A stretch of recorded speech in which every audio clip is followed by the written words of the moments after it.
BPSC TRE 4 का तैयारी आप लोगों का अच्छे से चल रहा होगा। और फ्रेंड्स, मैंने आपको इंडियन पॉलिटी में अभी तक में जितने भी चैप्टर कंप्लीट कराए हैं, आज उन्हीं में हम लोग नेक्स्ट चैप्टर करेंगे जो कि नागरिकता है। ये एनसीईआरटी बेस्ड आपका क्लास है जो कि एग्ज़ाम में आपको सीधा सीधा प्रश्न यहाँ से देखने को मिलेगा। तो फ्रेंड्स, चलिए बिना किसी देरी का क्लास को स्टार्ट करते हैं। और फ्रेंड्स, आपके लिए ज़रूरी सूचना, अगर आपने अभी तक इससे पहले जितने भी पॉलिटी का क्लास हुआ है वो नहीं देखा है तो इस वीडियो के डिस्क्रिप्शन में लिंक दे दिया जाएगा, आप जाके देख सकते हैं और अपना तैयारी को और भी मजबूत बना सकते हैं। क्योंकि फ्रेंड्स, अगर आप स्टार्ट का वीडियो नहीं देखेंगे तो बाद वाला वीडियो आपको इतना समझ में नहीं आएगा, क्योंकि मैं इसको टॉपिक वाइज पढ़ा रहा हूँ। छोटा छोटा टॉपिक करके पढ़ा, जो आपको टॉपिक्स, आपको जिस भी टॉपिक को देखने का मन होगा बस वो टॉपिक आपको टच करना है, आपका वीडियो ओपन हो जाएगा। इसलिए फ्रेंड्स, मैं टॉपिक वाइज ही आपको पढ़ाऊंगा पूरा पॉलिटी। तो चलिए शुरू करते हैं। पहला चैप्टर इसमें है हमारा नागरिकता। तो नागरिकता क्या है, इसी के बारे में पढ़ते हैं। जैसे कि दिया है इसमें, भारतीय नागरिकता प्राप्ति हेतु 5 प्रकार है। तो भारत में नागरिकता प्राप्त करने के लिए कितने प्रकार हैं? तो 5 प्रकार हैं। पहला क्या है, जन्म से, अगर आप भारत में जन्म लिए तो यहाँ का आपको नागरिकता मिल जाएगा। दूसरा, वंशाधिकार द्वारा, जैसे कि आपके पिताजी भारत में रहते हैं और आप कहीं विदेश में आपका जन्म हुआ तो वंश के आधार पे भी आपको यहाँ पर नागरिकता मिल जाएगा। तीसरा है पंजीकरण द्वारा, अगर आप विदेश के और भारत में कम से कम 7 साल से 10 साल रहते हैं तो आप फिर से यहाँ का नागरिकता पंजीकरण द्वारा ले सकते हैं। चौथा है देशीयकरण द्वारा, जैसे कि आप अपना कोई दूसरे देश में रहते हैं और आपको नहीं कि हमको अब भारत में रहना है तो यहाँ भी आप अपना रजिस्ट्रेशन करा सकते हैं। पांचवा है भूमि के अर्जन द्वारा, अगर आप यहाँ भारत में ज़मीन ले लिए, जैसे कि आपका कोई अर्जन को ज़मीन खरीदे और रजिस्ट्री करा रहे और यहाँ पे आप बस गए यहीं पर हमेशा के लिए, तो आपको यहाँ से भी नागरिकता मिल जाएगा। तो चलिए प्रश्न की ओर बढ़ते हैं। फ्रेंड्स, जितना भी मैं प्रश्न आपको नागरिकता से कराऊंगा, 2 प्रश्न यहाँ से एग्जाम में आपको टीआरई 4 में मिलेगा और यहीं से मिलेगा, इससे बाहर आपको प्रश्न नहीं मिलेगा। ज़्यादा मैं हौज पौज वाला बुक से आपको नहीं करा रहा हूँ, बस डायरेक्ट जो एनसीईआरटी का प्रश्न पूछा जाता है बस वही आपको करा रहा हूँ। तो देखिए चलते इसमें, भारतीय संविधान किस प्रकार की नागरिकता प्रदान करता है? तो किस प्रकार की नागरिकता प्रदान करता है? तो जगह एकल नागरिकता। आगे, संयुक्त राज्य अमेरिका ने दोहरी नागरिकता के सिद्धांत को अपनाया है।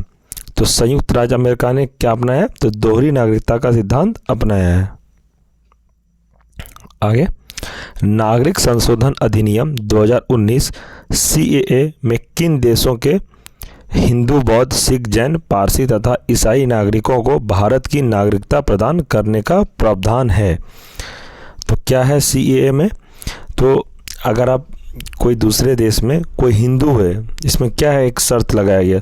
सीएए ऐसा बिल है जो किसी हमारा भारत के लोग को, जो हिंदू, बौद्ध, सिख, जैन, पारसी या ईसाई, ये जो इसमें जो धर्म के लोग हैं, अगर किसी दूसरे देश में इनको प्रताड़ित किया जाता है, वह भारत का नागरिकता ले सकते हैं। किसके जरिए? सिटीजन अमेंडमेंट एक्ट के जरिए। तो ये जगह कौन कौन देश के लिए ये लागू है? तो पाकिस्तान, बांग्लादेश तथा अफगानिस्तान, इन देशों में ये जितने भी ये जो धर्म है, 5 धर्म के लोग, 6 धर्म के लोग, वो चाहे तो भारत का नागरिकता ले सकते हैं। नेक्स्ट प्रश्न, भारतीय नागरिक की नागरिकता किस आधार पर समाप्त हो सकती है? आपका जो नागरिकता आपको भारत का मिला है तो आपको यह समाप्त भी हो सकता है। तो किस आधार पर यह समाप्त होगा? तो इसी के बारे में दिया। तो क्या? परित्याग, पर्यावसन तथा वंचना के आधार पर यह आपको नागरिकता समाप्त भी किया जा सकता है। आगे, भारत से बाहर लगातार कितने वर्षों तक रहने पर भारतीय नागरिकता समाप्त कर दी जाएगी? मैं आपको बताया था ना कि भारत में अगर आपको भारत का नागरिकता चाहिए तो आपको कम से कम 5 से 7 वर्ष भारत में रहना होगा, उसके बाद ही आपको यहाँ का नागरिकता मिलेगा।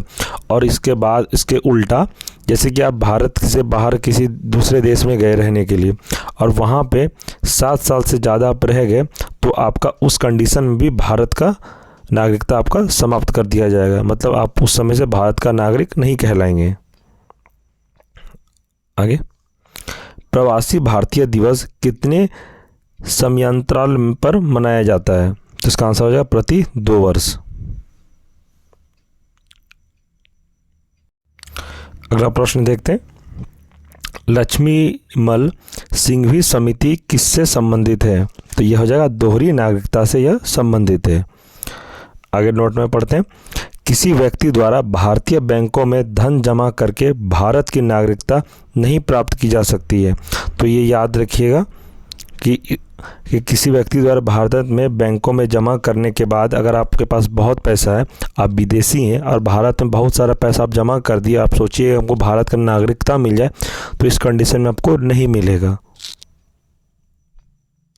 आगे प्रश्न देखते हैं, भारतीय संविधान में एकल नागरिकता का प्रावधान किस देश से लिया गया है? मतलब एकल नागरिकता किस देश से हम लोगों ने अडॉप्ट किया था? तो जगह ब्रिटेन से।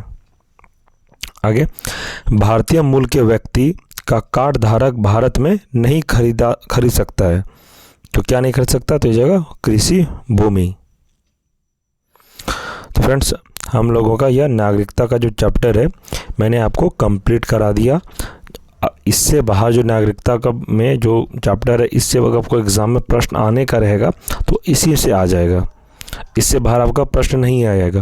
क्योंकि मैंने देखा है प्रीवियस ईयर मैंने बहुत सारा एनालिसिस किया है, ज़्यादा पढ़ने का ज़रूरत नहीं है, कम पढ़िए और सीमित में पढ़िए और एग्ज़ाम्स के कंटेंट के हिसाब से पढ़िए। क्योंकि मार्केट में आपको बहुत सारा बुक मिल जाएगा, बहुत सारा यूट्यूब चैनल पर है, बहुत लंबा थ्योरी मैराथन, तो ये तो वो बहुत सारा आपको मिलेगा। तो वो सब चक्कर में मत पढ़िए, एनसीईआरटी किताब पढ़िए। मैं आपको इसलिए कह रहा हूँ, बार बार कहता हूँ एनसीईआरटी पढ़िए, एनसीईआरटी छोड़ कर आपको कुछ नहीं पढ़ना है। आपका एग्ज़ाम कोई अगर निकालेगा तो एनसीईआरटी का ही क्लास निकालेगा। अगर आपको बुक नहीं पढ़ना, हो सकता है आपको बुक पढ़ने में समझ में नहीं आता है, तो आप हमारे चैनल से जुड़कर तैयारी कर सकते हैं। मैं आपको पूरा एनसीईआरटी कवर करा दूंगा। और बीपीएससी टीआरई 4 के लिए तो मैं गारंटी में तो आप लोग को प्रॉमिस कर दिया हूँ कि कन्फर्म आप लोग का टीआरई 4 100% निकल जाएगा। तो फ्रेंड्स, हम लोग अब नेक्स्ट चैप्टर इसके बाद पढ़ेंगे, जो कि बहुत ही इम्पोर्टेंट चैप्टर है। वो भी मैं आपको बता देता हूँ कौन सा चैप्टर इसके बाद हम लोग पढ़ेंगे। वो हो जाएगा मूल अधिकार, यानी कि फंडामेंटल राइट। और आपको पता है कि फंडामेंटल राइट से कम एग्ज़ाम में 3 से 4 प्रश्न बनते ही हैं। आप पीआरटी का तैयारी करते हो या फिर 6 to 8 के, या फिर टीजीटी, या फिर पोस्ट ग्रेजुएट टीचर के, सभी में मूल अधिकार से कम 3 से 4 प्रश्न एग्ज़ाम में रहता ही है। तो इसके बाद हम लोग मूल अधिकार से रिलेटेड प्रश्न उत्तर करेंगे, जो कि एग्ज़ाम के दृष्टिकोण से सबसे ज़्यादा महत्वपूर्ण है।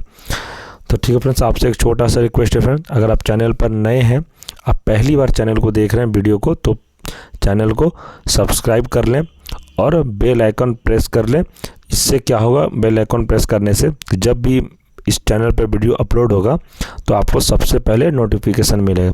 और फ्रेंड्स, आपको बताना कि यह वीडियो में पढ़ाया गया, अगर आपको कंटेंट सही लगा और पसंद आया तो आपको ये वीडियो लाइक करिएगा।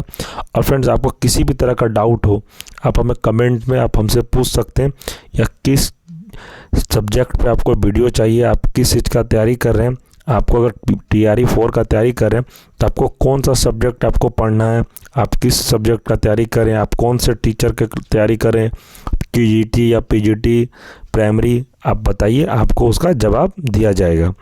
तो ठीक है फ्रेंड्स, हम लोग नेक्स्ट वीडियो में मिलते हैं, तब तक के लिए धन्यवाद।